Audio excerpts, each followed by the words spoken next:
بسم الله الرحمن الرحيم اللهم صل على محمد وآل محمد۔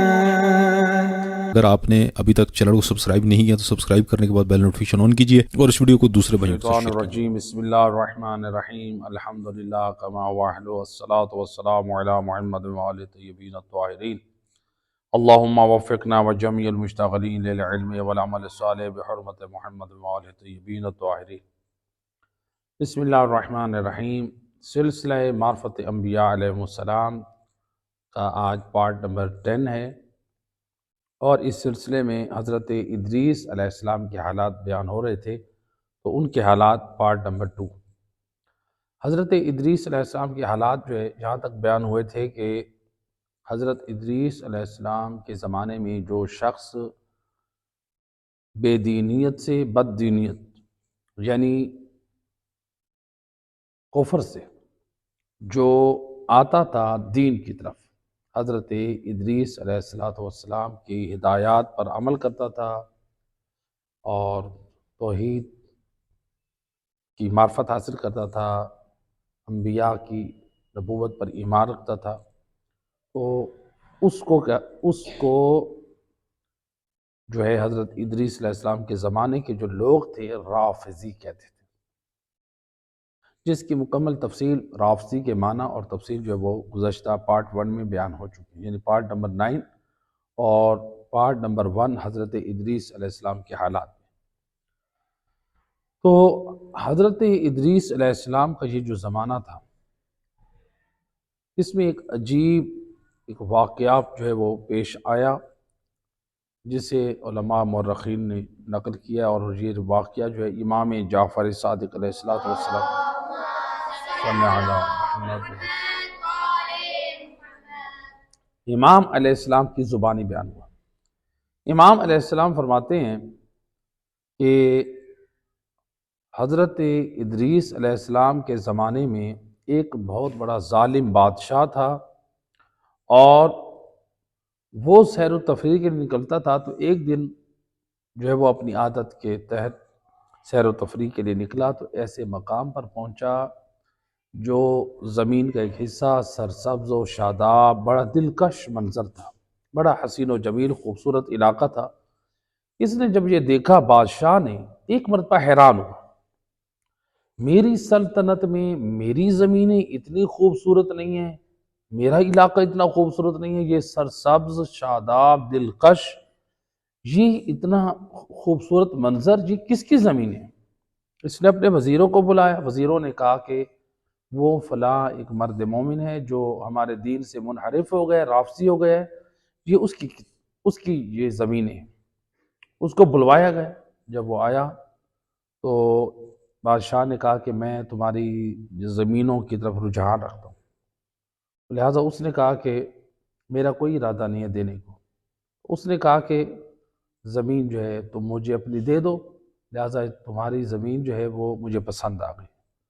اس نے کہا کہ دیکھیں، میں اس زمین کو آپ کو نہ پیسوں کے عوض دوں گا، نہ میں آپ کو وہ مفت میں دوں گا کہ آپ میرے بادشاہ، میں اس زمین کے میری اولاد اور میری بیوی آپ کی نسبت زیادہ ضرورت مند ہے، آپ تو بادشاہ ہیں، آپ اپنی شوق پورے کر رہے ہیں، میری بیوی اور میرے بچوں، میرے گھر کا گزارا اسی زمین سے ہوتا ہے، تو لہٰذا میں یہ زمین نہیں دیتا، کسی صورت میں بھی نہیں دوں گا۔ بادشاہ کو غصہ آیا، جب اس کو غصہ آیا، آگ بگولا ہو گیا بادشاہ کے سامنے بات کرنا۔ بالآخر بادشاہ جو ہے غصے میں اس نے وہ جب آیا اپنے گھر میں بیوی کے پاس، تو بیوی سے اس نے بات کی کہ ہمارے فلاں علاقے میں زمینیں بڑی خوبصورت ہیں اور فلاں شخص کی ہیں، اور میں اس کا عوض بھی دینا چاہ رہا ہوں، وہ قبول کرنے کے لیے تیار نہیں۔ بیوی نے کہا کہ آپ رعایا کے یعنی لوگوں کے ڈر کی وجہ سے اسے قتل نہیں کر رہے، گھبرائیں نہیں، میں نے آپ کو ایک ایسی تدبیر بتاتی ہوں جس سے آپ اس کو قتل کر دیں اور اس کی زمینیں جو ہیں اس کے اوپر قبضہ کر لیں، کوئی پوچھنے والا نہیں ہوگا۔ اس نے کہا وہ کیا ہے؟ کہا کہ اس طرح ہے کہ جو ہمارے مذہب کے جو متشدد لوگ ہیں، آپ جو ہے ان کو میں ان کو بھیجتی ہوں، وہ اس کو لے آئیں گے اور اس مومن سے وہ جو دین ادریس پر ایمان لے آئے وہ اقرار کرے گا کہ میں جو ہے بادشاہ کے دین سے منحرف ہو گیا ہوں، اس سے راضی ہو گیا ہوں، یعنی اس کے دین کو میں نے چھوڑ دیا ہے۔ تو جب وہ اقرار کرے گا تو آپ کے پاس ایک جماعت ہوگی، گواہ ہوں گے، تو پھر آپ کے لیے جو ہے وہ اس کا قتل کرنا آسان ہوگا۔ تو کیا ہوا، خاتون نے بھیجا اپنی جماعت کے کچھ لوگوں کو، وہ اسے پکڑ کر لائے اور پھر اس نے بادشاہ کے سامنے اقرار کیا کہ میں تمہارے دین کو رفض کر چکا ہوں، چھوڑ چکا ہوں، لہٰذا میں دین ادریس علیہ السلام پہ جو ہے وہ آ چکا ہوں، جو اللہ کا دین ہے۔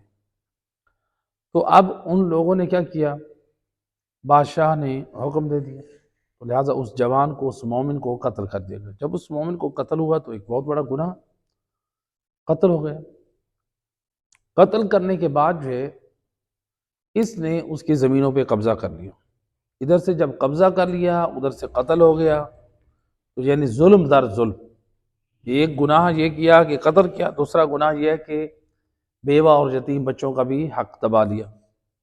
اللہ سبحانہ و تعالیٰ نے حضرت ادریس علیہ السلام پر وحی کی کہ اے ادریس جاؤ اس ظالم حاکم بادشاہ سے کہو کہ یہ تم نے یہ کیا کیا، تم نے ایک گناہ کیا، ظلم کیا، اس کو پہلے قتل کیا، پھر اس کے بعد تم نے بیوہ اور یتیم بچوں کا حق ہے۔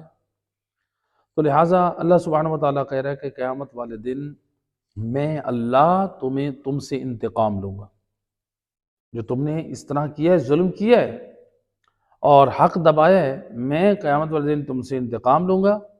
اور خدا کہہ رہا ہے میں تمہاری عزت کو خاک میں ملا دوں گا، اور خدا فرماتا ہے کہ میں تمہاری جس بادشاہ پر تم ناز کرتے ہو تمہاری اس بادشاہت کو برباد کر دوں گا، تمہارے پاس یہ منصب نہ رہے گا، اور اس کے بعد یعنی جو تمہاری بیوی جس کے کہنے میں آ کر تم غلط مشوروں پہ عمل کرتے ہو، تو میں نے تمہاری بیوی کو کتوں کی غذا قرار دینا، جو بیوی کے غلط مشوروں پہ لوگ چلتے ہیں، تو لہٰذا یہ سزا سنیں۔ خداوند متعال نے یہ وحی کی، حضرت ادریس علیہ السلام حکم خدا کے مطابق دربار میں پہنچے تو وہ اپنے جو ہے وہ بیٹھا ہوا تھا اپنے لوگوں کے ساتھ، درباریوں کے ساتھ، پیغام سنا تو ایک مرتبہ گھبرا گیا، ڈر گیا کہ ادریس کا جو خدا ہے وہ طاقتور اور وہ یقیناً مجھے نقصان نہ پہنچے۔ اس نے اپنی بیوی سے مشورہ کیا، بیوی کو یہ ساری خبر بتائی، وہ کافرہ وہ کہنے لگی گھبراتے کیوں، تم اس طرح ہے کہ تم ادریس کو ہی قتل کروا دو، تم گھبراؤ نہیں، تمہیں یہ خبر ادریس دے کر گئے ہیں، دیکھو لوگ ادریس پر ایمان رکھتے ہیں، اس کو سچا مانتے ہیں کہ اس کی یعنی لوگ کہتے ہیں کہ بھئی ادریس جو ہے وہ اللہ کی طرف سے رسول ہے، تم اس طرح کرو ادریس کو قتل کروا دو تاکہ لوگ اس کو جھوٹا کہہ دیں گے، اس کی رسالت بھی جھوٹی ہو جائے گی۔ تو اس نے کہا کہ اس کی کیا تدبیر ہے، تو اب وہ مکار عورت سی تھی، اس نے کہا کہ تم جو ہے اچھا، حضرت ادریس علیہ السلام نے جب یہ حکم سنایا تو اس وقت پہلے بادشاہ نے بھی اسے کہا کہ تم نکل جاؤ ورنہ میں تمہیں قتل کر دوں گا۔ بہرحال حضرت ادریس چلے آئے، انہوں نے کیا کیا، اپنے اصحاب جو شاگردان تھے جو حضرت ادریس علیہ السلام کے پاس پڑھتے تھے، جو احکام شریعت سمجھتے تھے، دین کا علم، ان کو آپ نے بتا دیا کہ ایسا میں اللہ کے حکم کے مطابق دربار گیا تھا اور وہاں سے اللہ تعالیٰ کے حکم سے دربار گیا تھا اور وہاں وہ حکم سنا ہے تو مجھے وہاں پر دھمکی دی گئی۔ تو بہرحال حضرت ادریس کے جو چاہنے والے تھے وہ فکر مند ہوئے۔ حضرت ادریس علیہ السلام کا جو گھر میں ایک جگہ تھی، بیٹھک تھی، جہاں پر وہ اپنے اصحاب کے ساتھ، اپنے شاگردوں لوگوں کے ساتھ بیٹھ کے دین کا درس اور تعلیم دیتے تھے، تو وہاں پہ حضرت ادریس کے چاہنے والے بیٹھے تھے، وہ جو ہے بادشاہ نے اپنے کچھ کارندے بھیجے، جاؤ ادریس نبی کا قتل کر کے آؤ۔ حضرت ادریس کو قتل کرنے کے لیے آئے تو یہاں پر عجیب حضرت ادریس علیہ السلام موجود نہیں تھے۔ حضرت ادریس کے اصحاب جو تھے وہ سمجھ گئے کہ یہ قتل کرنے آئے تھے، یہ مارنے آئے تھے، گھبرا گئے، پریشان ہوئے۔ تو لہذا انہوں نے حضرت ادریس علیہ السلام کو خبر دی کہ یا نبی اللہ، وہ ظالم حاکم کی طرف سے ظالم لوگ، آپ کی جان کے دشمن، آپ کے خون کے پیاسے، وہ آپ کو مارنے کے ارادے سے آئے تھے، لہذا وہ چلے گئے۔ حضرت ادریس علیہ السلام نے اپنے ان اصحاب سے کہا کہ اس طرح کرتے ہیں، ہم سارے جو ہے اس شہر کو چھوڑ دیتے ہیں۔ لہذا حضرت ادریس اپنے ان اصحاب کو 20 افراد تھے، ان کو لے کے یہاں سے نکل پڑے، آپ نے اس شہر کو چھوڑ دیا اور جگہ چلے گئے۔ جب وہاں پر گئے تو حضرت ادریس علیہ السلام نے جو ہے صبح کا وقت ہوا، اللہ سبحانہ وتعالیٰ سے حضرت ادریس نے راز و نیاز کی، مناجات کی۔ تو اس وقت حضرت ادریس نے کہا کہ بار الہ، میں نے جو ہے تیرا حکم پہنچایا ہے، اور وہ بدبخت ہیں کہ جو میرے قتل کے درپے ہیں۔ تو خداوند متعال سے کی طرف سے حکم آیا کہ اے ادریس، تم علیحدہ ہو جاؤ، اور میں خود انتقام لوں گا۔ جو میں نے بات کی تھی نا اس بادشاہ کے خلاف، وہ میں بات سچی کروں گا، اور میں یہ بھی ثابت کروں گا کہ تیری رسالت میری طرف سے سچی ہے۔ صلوات پڑھے محمد وآل محمد۔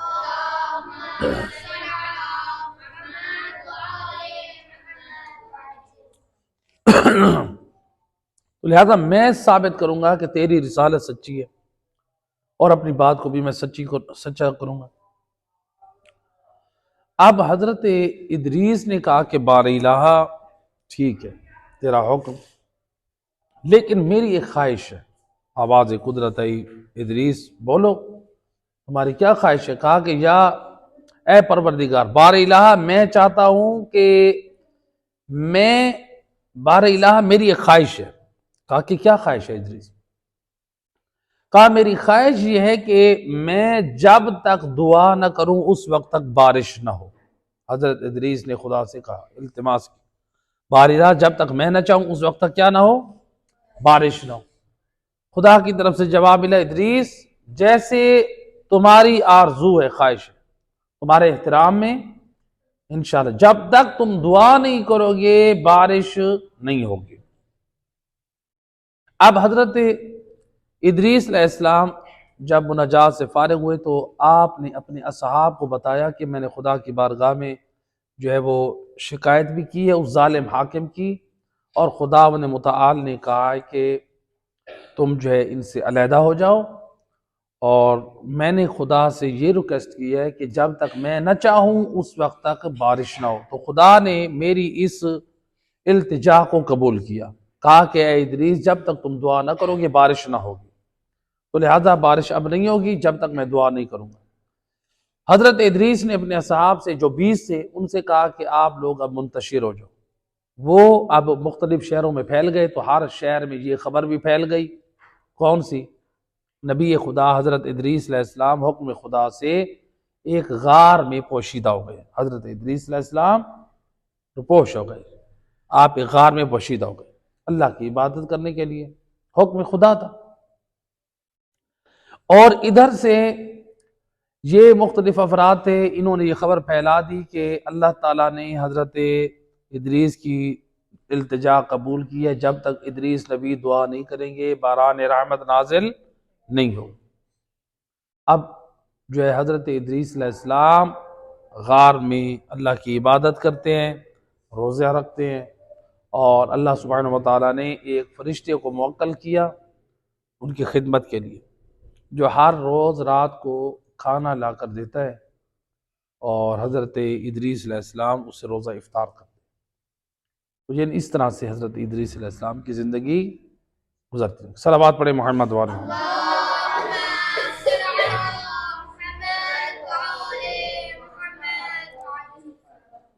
حضرت ادریس علیہ السلام جو ہے، اچھا اب وہ 20 سال تاریخ میں ملتا ہے کہ 20 سال تک حضرت ادریس علیہ السلام اس غار میں رہے۔ اب جب 20 سال تک رہے اس غار میں، ادھر سے بارش جب نہیں ہوئی، باران رحمت نہ ہوئی، تو ظاہری بات ہے کیا ہوا؟ باران رحمت نہ ہوئی تو جو فاقے بڑھنے لگے، قحط سالی کے ایام شروع ہو گئے۔ تو اب لوگوں نے کہا کہ کیا کرے، کوئی حل تو تلاش کرے کہ باران رحمت ہو۔ لوگوں نے، چونکہ نیک اور صالح لوگ دوسرے افراد بھی موجود تھے، انہوں نے کہا کہ اس طرح ہے کہ ہم سارے جو ہے نا اللہ سبحانہ وتعالیٰ کی بارگاہ میں گڑ گڑاتے ہیں، اللہ سے معافی مانگتے ہیں، چونکہ نبی ادریس برحق تھے، اور جو گناہ ہوا ہے مثلا اس کے اوپر جو ہے بادشاہ نے جو قتل کیا تھا اور یتیم اور بیوہ کا حق کھایا تھا، تو اس پر سارے خاموش رہے، تو ایک بہت بڑا گناہ ہے۔ تو لہٰذا ہم اللہ سبحانہ وتعالیٰ سے کیا کرتے ہیں؟ معافی مانگتے ہیں۔ سب نے وہ گڑ گڑا کر خدا متعال سے معافی مانگی۔ اب اللہ سبحانہ وتعالیٰ نے حضرت ادریس کی طرف وحی، اے ادریس، لوگ اپنے گناہوں کی معافی مانگنے کے لیے آ چکے ہیں اور میں نے ان کی معافی قبول کر لی ہے، ان کو معاف کر دیا، لیکن اے ادریس تمہارے ساتھ بھی وعدہ ہے کہ جب تک تم دعا نہیں کرو گے اس وقت تک جو ہے میں اللہ بھی باران رحمت نازل نہیں کروں گا۔ اب اے ادریس تم دعا کرو تاکہ میں جو ہے باران رحمت نازل کروں۔ حضرت ادریس نے کہا کہ بار الہ نہیں، ابھی میں چاہتا ہوں کہ ابھی میں دعا اس قوم کے حق میں نہیں کروں گا۔ خداوند متعال کی طرف سے دوسری مرتبہ حکم آیا، اے ادریس آپ اس قوم کے حق میں باران رحمت کی دعا کریں۔ حضرت ادریس علیہ السلام نے اس میں ابھی مسئلہ سمجھی کہ ابھی جو ہے وہ وقت نہیں ہے مناسب کہ میں باران رحمت کی دعا کروں۔ تو اب جو ہے حضرت ادریس علیہ السلام اپنے غار میں، یعنی ان تک رزق خدا پہنچ رہا تھا، ادھر سے خدا نے متعال نے دیکھا نا کہ 2 مرتبہ حضرت ادریس نے اللہ تعالیٰ کے اس حکم پر لبیک نہیں کیا، دعا نہیں کی، تو خدا متعال کی طرف سے نے اس ملک کو حکم دیا کہ آج سے تم نے جو ہے وہ ادریس نبی کو کھانا نہیں دینا۔ ایک دن گزرا تو حضرت ادریس کی حالت بہت غیر ہونے لگی، دوسرا دن اور حالت بگڑنے لگی، تیسری دن اب تو بھوک برداشت نہیں ہو رہی ہے۔ حضرت ادریس خدا کی بارگاہ میں التجا کرنا، بار الہ یہ میرے ساتھ کیا ہو رہا ہے؟ 3 دن سے کھانا لانے والا فرشتہ نہیں آ رہا ہے۔ پھر اللہ کی طرف سے آواز آئی، ادریس 20 سال تمہاری وجہ سے پوری قوم جو ہے باران رحمت سے محروم ہے۔ یہ لوگ دور دراز سے، یہ جو تھے نا 20 سال میں لوگ بیچارے بڑی مشقت میں تھے، دور دراز سے جا کر یہ کھانے کا سامان لے کر آتے تھے، بڑی مشکل سے زندگی گزارے تھے۔ تو لہٰذا اے ادریس تمہیں اپنے 3 دن تک تمہیں رزق نہیں ملا تو تمہیں اتنی پریشانی ہو رہی، اور جو میری قوم یعنی میری مخلوق 20 سال تک جو ہے وہ باران رحمت سے محروم رہی، تمہیں ان کی فکر نہ پہنچی، ان کی فکر نہ ہوئی، تو لہٰذا اب اللہ کی طرف سے حکم ہے، اے ادریس جاؤ اپنے لیے خود روزی تلاش کرو، غار سے نکلو، حکم خدا ہو، اے ادریس اب غار سے نکلو۔ حضرت ادریس غار سے نکلے، جب پہاڑی سے نیچے آئے تو آپ نے شہر میں جو ایک گھر میں دھواں اٹھتا ہوا دکھائی دیا، تو آپ اس گھر میں گئے تو ایک بوڑھی خاتون تھی اور وہ جو ہے روٹیاں بنا رہی تھی، تو 2 روٹیاں، اس کے پاس اتنا ہی آٹا تھا، 2 روٹیاں بنائیں۔ تو حضرت ادریس علیہ السلام نے کہا کہ اے خاتون، اے ضعیفہ، مجھے بھی کچھ کھانے کو دیجیے۔ اس نے کہا کہ نہیں، اے بندہ خدا میں تمہیں کیسے دے دوں؟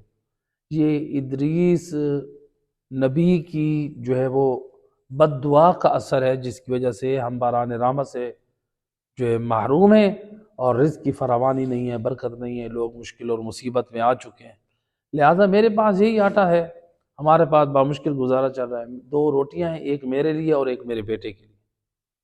تو انہوں نے کہا کہ آپ، بوڑھی عورت نے کہا کہ آپ جائیں شہر میں اور اپنے لیے روزی تلاش کریں۔ کہا کہ میرے پاس چلنے کی اب طاقت نہیں ہے، میرے پاؤں جواب دے چکے ہیں، لہٰذا تم اس طرح کرو۔ انہوں نے کہا کہ بوڑھیا نے کہا کہ اگر میں اپنا حصہ دیتی ہوں تو میں مرتی ہوں، اگر بیٹے کا حصہ دیتے ہو تو وہ بھوک سے مر جائے گا۔ حضرت ادریس کہتے ہیں دیکھو تم اپنا حصہ کھاؤ اور تمہارا جو بیٹا ہے وہ تو چھوٹا ہے، تو لہٰذا اس طرح کرو، آدھی روٹی اس کو دے دو، اس کے حصے میں سے آدھی مجھے دے دو، میں تاکہ شہر تک پہنچ سکوں۔ بوڑھی عورت نے آدھی روٹی اپنے بیٹے کو دی اور آدھی جو ہے حضرت ادریس کو۔ حضرت ادھر سے بیٹا کھا رہے، حضرت ادریس کھا رہے، ادھر سے جیسے ہی بیٹے نے دیکھا حضرت ادریس علیہ السلام جو ہے اس کی آدھی روٹی جو ہے وہ حصہ کھا گئے، تو وہ جو بیٹا تھا چھوٹا تھا، وہ ناسمجھ تھا، بہرحال اس نے گریہ شروع کر دیا۔ روتے روتے حالت اس کی اس قدر بگڑی، وہیں پر وہ غش ہو کے گرا اور وہ اس کی ڈیتھ ہو گئی۔ اب جو ماں تھی جس کی بیچارے کی یہی اولاد تھی، وہ فریاد کرنے لگی کہ اجنبی تجھے روٹی دینے کی وجہ سے میرے بیٹے کی ڈیتھ ہو گئی ہے، میرا بیٹا مر گیا ہے، تیری وجہ ہے۔ حضرت ادریس علیہ السلام فرماتے ہیں اے ضعیفہ گھبرا نہیں، تیرا بیٹا ابھی صحیح ہو جائے گا۔ حضرت ادریس آگے بڑھے، انہوں نے اس بچے کے کاندھوں کو ہاتھوں سے پکڑا اور پکڑ کر آپ نے دعا کی، کہا کہ اذن خدا سے اٹھ بیٹھ۔ تو آپ نے پہلے بوڑھیوں کو بھی یہی کہا انشاءاللہ تیرا بیٹا حکم خدا سے زندہ ہوگا۔ پھر آپ نے اس کو اٹھاتے وقت بھی یہی کہا، جو دعا دی کہ اللہ کے حکم سے اٹھ، تو اللہ کی قدرت سے اٹھ۔ تو یعنی جب نبی دعا کرے تو پھر اللہ سبحانہ وتعالی دعا کو مستجاب کرتا ہے، اس نبی کی صداقت کے لیے، اس کے سچا ہونے کے لیے۔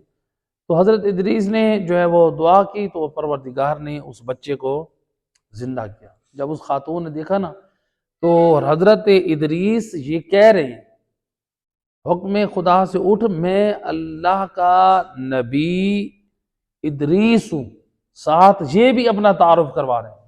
اس بڑھیا نے جب یہ سنا یہ تو نبی خدا حضرت ادریس ہیں، خاتون نے کیا کیا، گھر سے باہر گئی، شور مچانے لگی، کہتی ہے لوگوں ادریس نبی واپس آ گئے ہیں اور دیکھو اس کا معجزہ بھی ہوا ہے، میرا بیٹا مر گیا تھا، اس کی جو ہے وہ برکت سے میرا بیٹا دوبارہ زندہ ہو گیا۔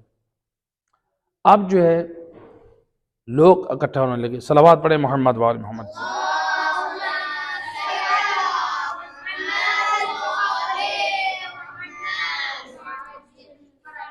بار دیگر باواز بلند صلوات۔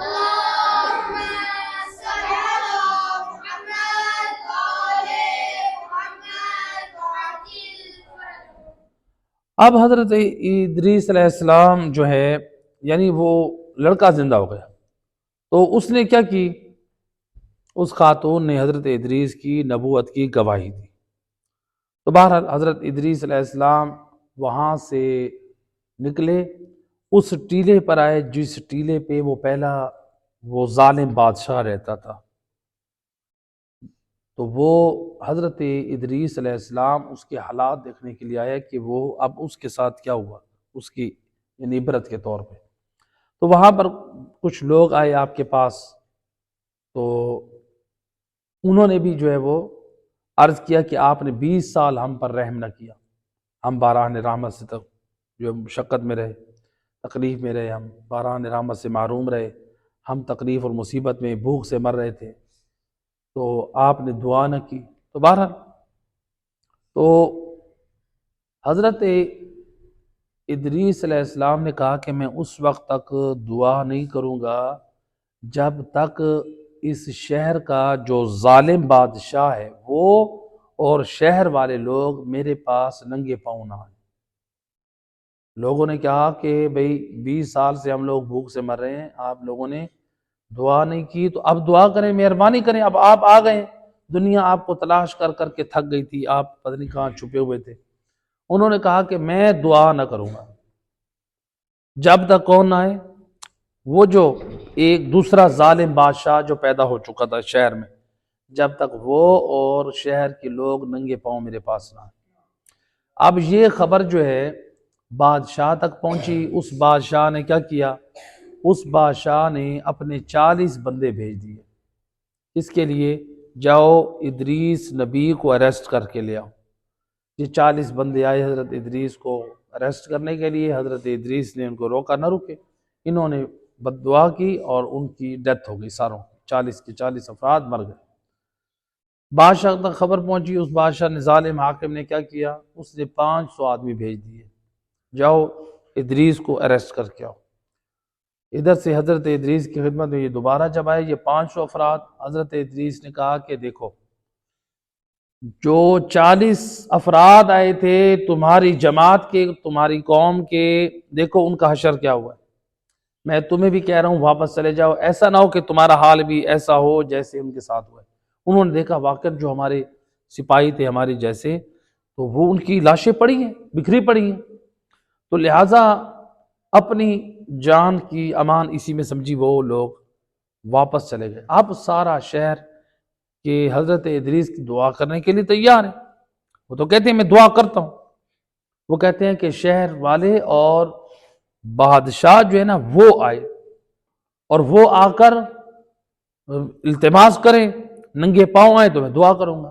تو لہٰذا اب شہر کے لوگ پہنچے اس ظالم بادشاہ کے پاس، یہ 500 افراد بھی پہنچے، تو کہا کہ آپ ہمارے حال پر رحم کریں، دعا کے لیے آپ چلیں، التجا کرتے ہیں حضرت ادریس علیہ السلام سے۔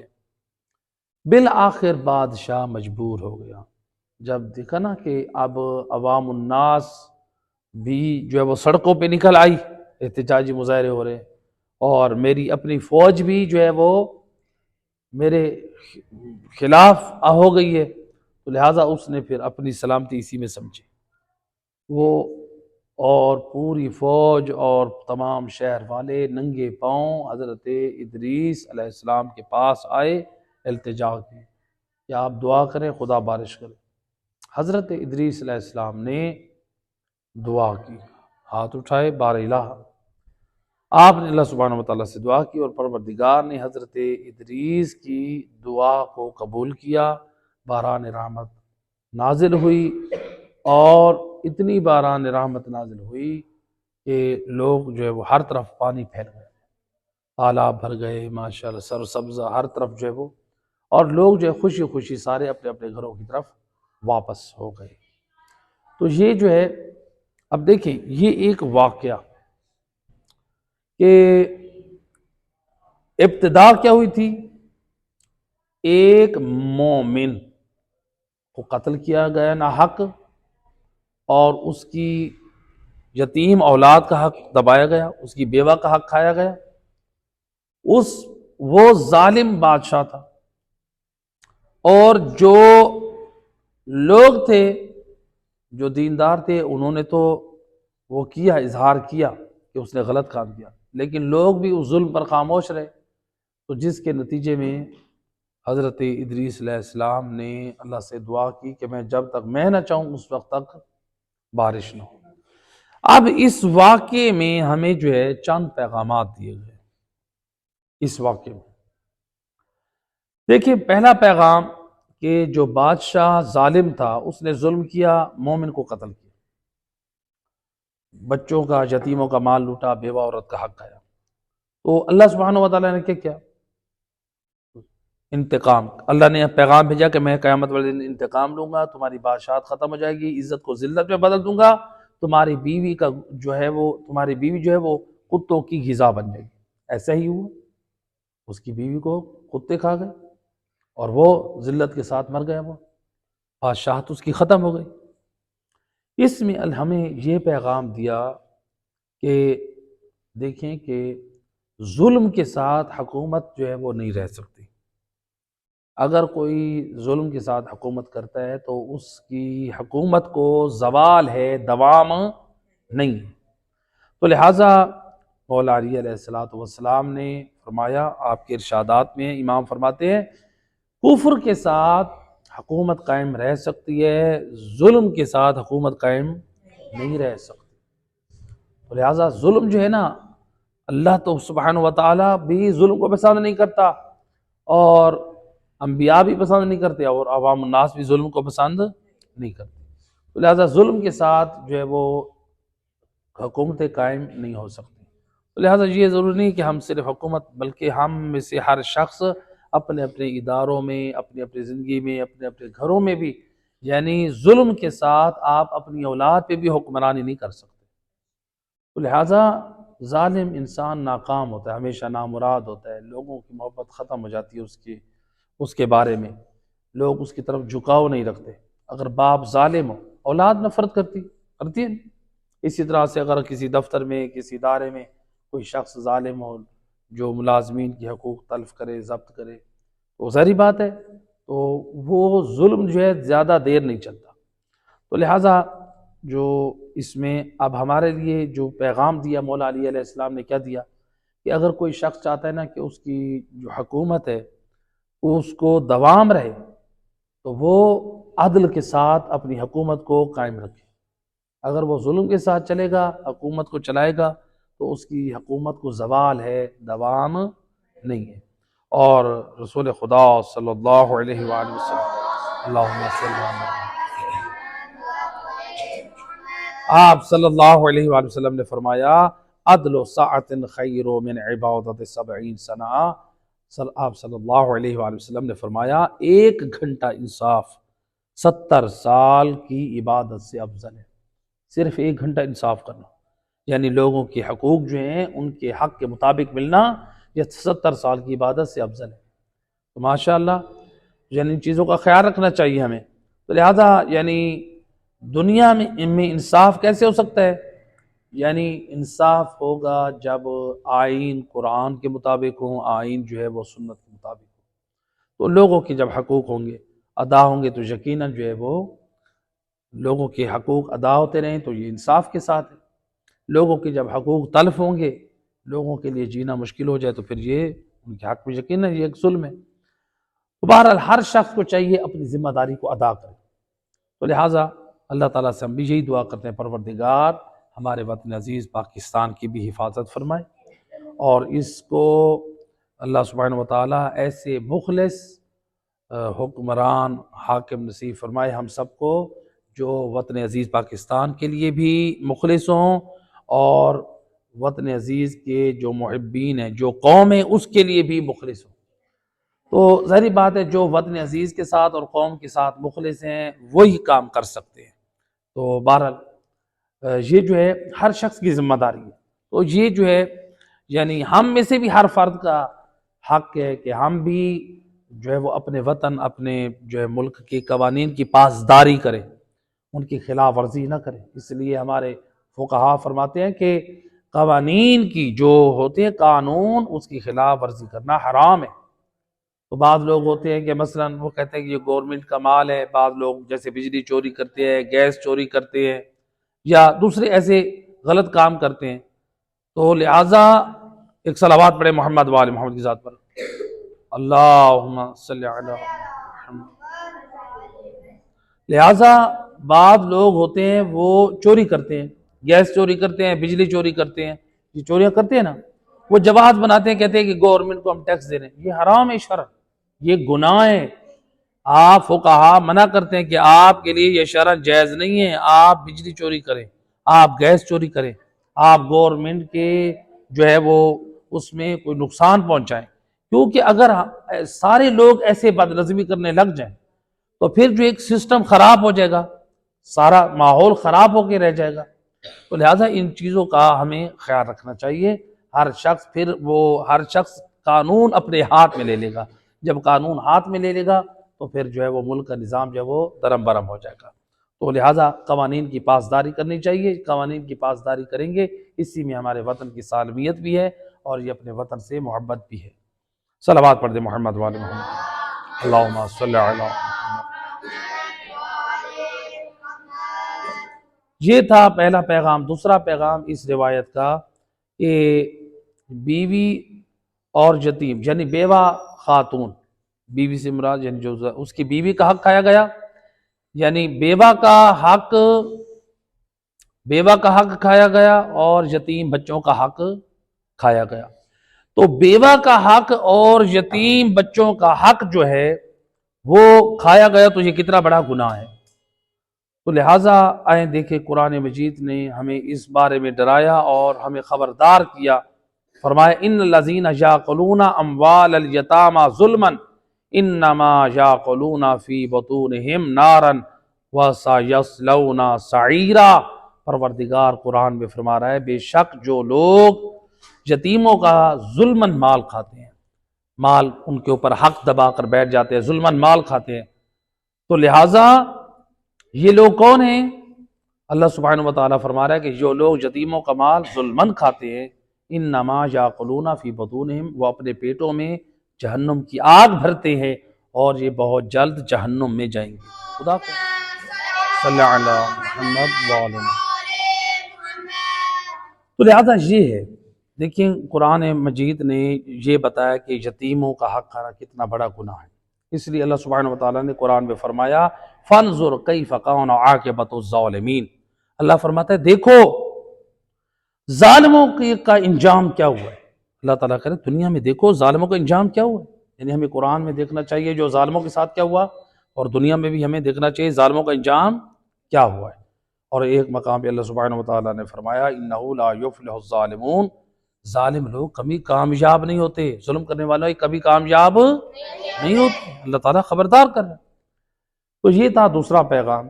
اس واقعے کا جو تیسرا پیغام ہے کہ حضرت ادریس علیہ السلام کو غار میں کیوں رکھا گیا؟ تو یقیناً غار میں رکھا گیا ایک مصلحت تھی، نبی خدا کو محفوظ رکھا گیا۔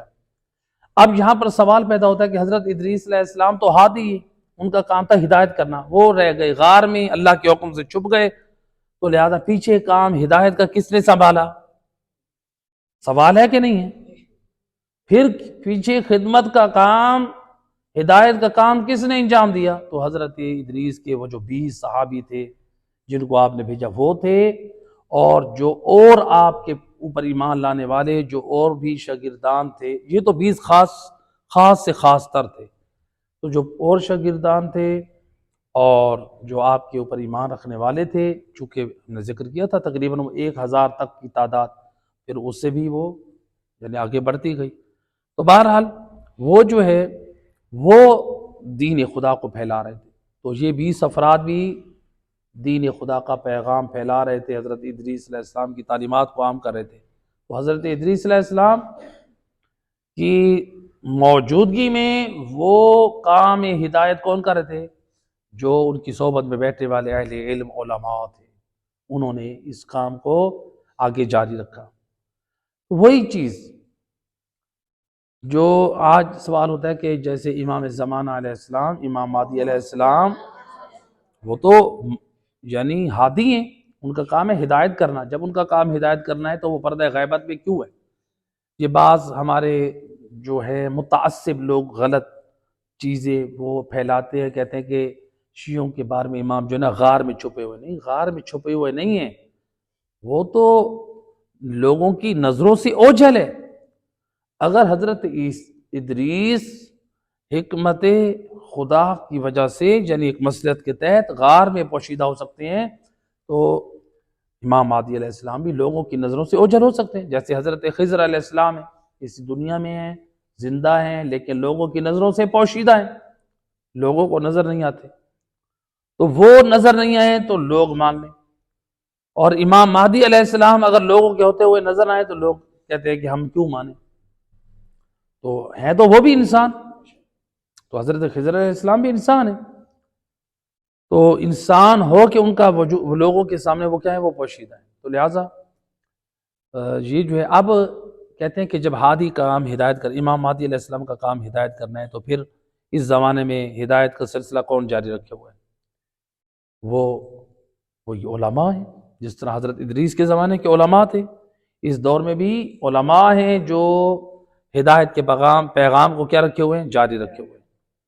تو لہٰذا اگر یہ علماء نظام مرجعیت، فقہا، مجتہدین، علماء غلط ہوتے تو پھر امام مہدی علیہ السلام پر یہ فرائض میں سے ہے، امام توقیع صادر کرتے، حکم بیان کرتے، لوگوں کو بتاتے آپ علماء مراجع الزام سے ان سے دور ہو جاؤ، یہ گمراہ ہیں، یہ دین کے دشمن ہیں۔ کیا امام علیہ السلام کا کوئی حکم آیا؟ نہیں ہے۔ اس کا مطلب ہے امام ان کے اس سلسلہ فقاہت پر، اس خدمت دین پر امام راضی ہیں۔ تو بلکہ امام علیہ السلام کی جو ملاقات کے واقعات ہیں، اگر آپ ان کا مطالعہ کریں تو کتنے علماء فقہا ہیں جن کی امام زمان علیہ السلام سے ملاقات ہے، جس سے یہ معلوم ہوتا ہے۔ تو لہٰذا یہ جو ہے یعنی اب دیکھیں یہاں پر ایک روایت بھی ہے امام جعفر صادق علیہ السلام، اللہم صلی علی محمد وعلی، امام فرماتے ہیں لولا العلماء فی غیبت القائم لارتد الناس عن الدین، امام فرماتے ہیں اگر زمانہ قائم آل محمد میں علماء نہ ہوتے تو لوگ دین سے مرتد ہو جاتے، اگر علماء نہ ہوتے تو لوگ کیا ہو جاتے؟ مرتد، کافر ہو جاتے۔ جب آپ دیکھ لیں جن گھر جو لوگ علماء سے مرتبط نہیں ہیں، علماء کو سنتے نہیں ہیں، پسند نہیں کرتے ہیں، ان کے گھروں میں کتنا دین ہے، ان کے گھروں میں نماز کی کتنی پابندی ہے، پردے کی کتنی پابندی ہے، حلال حرام کا کتنا خیال ہے، اولاد ان کی دیندار ہے یا بد کردار ہے، دیکھ لیں آپ خود مسائل فیصلہ کریں، سوچیں ہر بندہ، جو خاندان، جو لوگ، جو اولادیں لوگ جو ہے وہ کیا ہے علماء سے دور رہتے ہیں۔ تو یعنی ایک عجیب صورتحال جو ہے وہ چل پڑی ہے، تو لوگ علماء سے دور کرنے کی کوشش کرتے ہیں۔ ہمارے علماء میں سے ایک عظیم عالم گزرے ہیں مفسر قرآن اس حال ہی میں، تو شیخ محسن علی نجفی رحمۃ اللہ علیہ اعلی اللہ مقامہ مفسر قرآن، تو بہت عظیم ہمارے عالم بعمل گزرے، ان کے بارے میں ہمارے علماء میں سے ایک عالم اپنی جو ہے وہ سنا رہے تھے، بتا رہے تھے اپنی محفل میں، اچھا یہ انہوں نے سن 2021 میں اپنی مجلس میں سنایا، مولانا ظہور خان نجفی صاحب خدا ان کو سلامت رکھے، وہ اپنی 2021 کی مجلس میں یہ بات سنا رہے ہیں کہ وہ کہتے ہیں کہ ہم اسلام آباد میں ایک جو ہے میٹنگ میں تھی علماء کی، اس میں ہم موجود تھے، تو جس میں شیخ محسن علی نجفی اعلی اللہ مقامہ اس محفل میں رو رہے تھے، ایک عالم دین روئے، وہ اپنے حالات پر نہیں رو رہے تھے، کس بات پہ رو رہے تھے؟ وہ روتے روتے شیخ محسن علی نجفی صاحب نے ایک جملہ کہا کہ لوگوں نے رو پڑے، روتے ہوئے انہوں نے کہا کہ جن لوگوں نے دین بتانا تھا ان سے نفرت دلائی گئی، علماء نے جن لوگوں نے دین بتانا تھا ان سے کیا کرایا گیا؟ ان سے نفرت دلائی گئی، اب اس بیچاری ملت کو کون دین سکھائے گا؟ رونے کا مقام ہے واقعا، جب علماء کا مخالف بنا دیا ہے تو پھر اب لوگوں کے پاس دین کون پہنچ جائے؟ لوگ مخالف بنا دیا علماء کا، علماء جو ہوتے ہیں وہ تو ہوتے ہیں وہابی ہوتے ہیں، علماء تو بن گئے مقصر، تو جب علماء وہابی بھی بن گئے، علماء مقصر بھی بن گئے، تو پھر ہماری اولادوں کو کون دین سکھائے؟ یعنی ہماری اولاد زانی بن جائے، شرابی بن جائے، ہیں جی چور بن جائے، بدکار، زناکار، ہر چیز بن، وہ ہمیں قبول ہے، اگر علماء کی محفلوں میں جا کے بیٹھ کے با ادب بنے، با اخلاق بنے، با کردار بنے، نمازی بنے، دیندار، وہ ہمیں قبول نہیں۔ علماء کیا کہتے ہیں؟ اہل بیت کو چھوڑ دو، جی علماء کیا کہتے ہیں؟ اہل سنت بھی کہتے ہیں کہ نہیں اہل بیت جو ہے وہ لازم ہے، اور شیعہ علماء آپ کو کہیں گے کہ اہل بیت چھوڑ دو۔ یہ اصل میں شیطان نے بہکایا ہوا ہے، لوگ چاہتے ہیں کہ سادہ ہمیں آسان دین مل جائے، ہمیں کچھ کرنا نہ پڑے، نہ نماز پڑھنی پڑے، نہ روزہ رکھنا پڑے، نہ حج کرنا پڑے، ہمیں کچھ نہ کرنا پڑے، بس ہم صرف ایک نعرے کے ساتھ جنت میں چلے جائیں گے۔ یہ ہمارے کسی امام کی تعلیم نہیں ہے کہ آپ نہ نماز پڑھو، نہ قرآن پڑھو، نہ حج کرو، نہ زیارت کرو، نہ قرآن پڑھو، نہ آپ لوگ میں بھائیوں کا حق دو، واجبات کی پابندی کرو، حرام سے نہ اپنے آپ کو بچو۔ کسی امام نے ایسی بات نہیں کی کہ آپ دین کا خیال نہ کرو، بس صرف ایک نعرہ لگا لو ہم آپ کی جنت کے ضامن ہیں، یہ ہمارے کسی امام نے حکم نہیں۔ اہل بیت خود نمازی تھے، ہمیں بھی نماز کا حکم دیا، وہ بھی حاجی تھے، ہمیں بھی حج کا حکم دیا، وہ بھی قاری قرآن، حافظ قرآن تھے، ہمیں بھی قرآن کی تعلیم دی، وہ بھی سچے تھے، ہمیں بھی سچ بولنے کی تلقین کی، وہ بھی جھوٹ سے نفرت کرتے تھے، ہمیں بھی کہا سمجھایا، انہوں نے بھی راہ خدا میں انفاق کیا، ہمیں بھی درس دیا، انہوں نے بھی اپنے رشتہ داروں کے جو میراث میں حقوق تھے ادا کیے، ہمیں بھی حکم دیا۔ لہٰذا اہل بیت اطہار علیہ السلام کی جو پاک سیرت ہے وہ ہمارے لیے نمونہ عمل ہے۔ تو لہٰذا یہاں پر جو ہے یہ پیغام تھا۔ پیغام نمبر 4 جو یہاں پر اب اس واقعے میں اب یہ کہ خدا نے متعال نے فرمایا کہ اے ادریس آپ دعا کریں، آپ دعا کریں۔ تو حضرت ادریس نے دعا نہ کی، حضرت ادریس نے اللہ کے حکم پر دعا نہ کی۔